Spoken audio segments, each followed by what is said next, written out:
Sir, আজকে আমরা আলোচনা করব চোখের চিকিৎসায় লেজারের ব্যবহার নিয়ে। তো এই বিষয়ে যাবার আগে আসলে আমরা জানতে চাইবো যে আসলে লেজার বলতে আমরা কি বুঝি।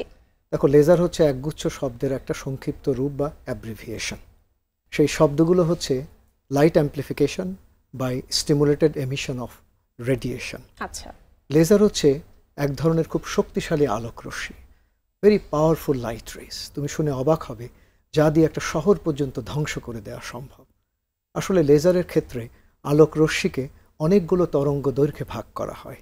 এক একটি তরঙ্গ দৈর্ঘ্য এক একটি নির্দিষ্ট লক্ষ্যবস্তু দ্বারাই শোষিত হয়।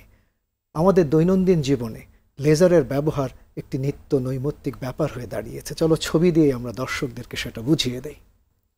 আমরা প্রতিদিন কম্পিউটার ব্যবহার করছি, কম্পিউটার থেকে প্রিন্ট নিচ্ছি।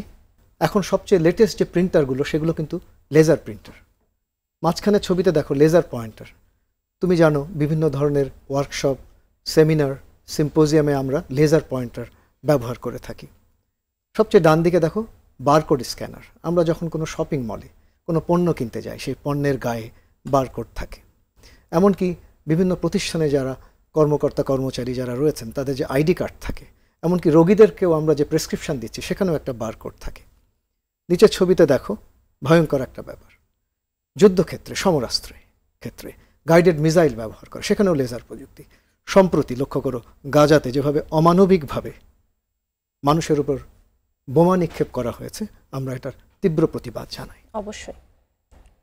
এছাড়া বিভিন্ন অনুষ্ঠানে লক্ষ্য করো, বিশ্বকাপের উদ্বোধনী এবং সমাপনী অনুষ্ঠানে সেখানে লেজার শো করা হয়, যেখানে সুর এবং ছন্দের তালে তালে দর্শকরা বিমুগ্ধ হয়, উদ্বেলিত হয়। আচ্ছা স্যার, আপনি তো বলছিলেন যে বিভিন্ন কাজে আসলে লেজারের ব্যবহার, চিকিৎসা বিজ্ঞানের কোন কোন শাখায় আসলে লেজার ব্যবহৃত হয়? দেখো, চিকিৎসা বিজ্ঞানে লেজারের ব্যবহার কিন্তু ব্যাপক। আমরা ছবি দিয়ে দর্শকদেরকে বুঝিয়ে দিই।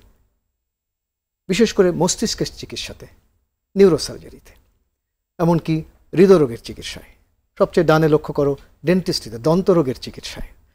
ত্বকের চিকিৎসায় লেজারের ব্যবহার অনেক, যেমন জন্মদাগ, বলিদাগ, অবাঞ্ছিত লোম, সেখানে হেয়ার রিমুভাল করা হয়। এছাড়া অর্থোপেডিক্সে, যেমন পিএলআইডির চিকিৎসাতে, এমনকি নাক কান গলার চিকিৎসাতে, যেমন নাক ডাকার চিকিৎসায়, টনসিলেক্টমি অপারেশনে, এমনকি স্বরযন্ত্রের চিকিৎসাতে, কানের চিকিৎসাতেও লেজার রশ্মি ব্যবহার করা হয়।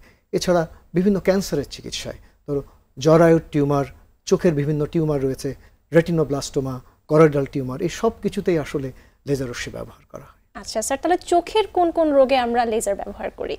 দেখো, চোখের চিকিৎসায় লেজারের ব্যবহার সবচেয়ে বিশাল এবং ব্যাপক। এবং চোখে অনেক ধরনের লেজার আমরা ব্যবহার করি, যেমন argon laser, krypton laser, diode laser, excimer laser, femtosecond laser, অনেক ধরনের লেজার আমরা ব্যবহার করে থাকি। আচ্ছা, তো চোখের আসলে কোন কোন অসুখে এই লেজারগুলো ব্যবহার করা হয়, এই সম্পর্কে একটু ধারণা দেবেন। চোখের অনেক রোগের চিকিৎসাতে, বিশেষ করে চোখের পাওয়ারের সমস্যার সমাধানে আমরা যেমন লেজার রশ্মি ব্যবহার করে থাকি। রেটিনার বিভিন্ন অসুখে আমরা ব্যবহার করে থাকি। চোখের গ্লোকোমা রোগের চিকিৎসাতে, নেত্রনালীর চিকিৎসাতেও আমরা লেজার রশ্মি ব্যবহার করে থাকি। আচ্ছা।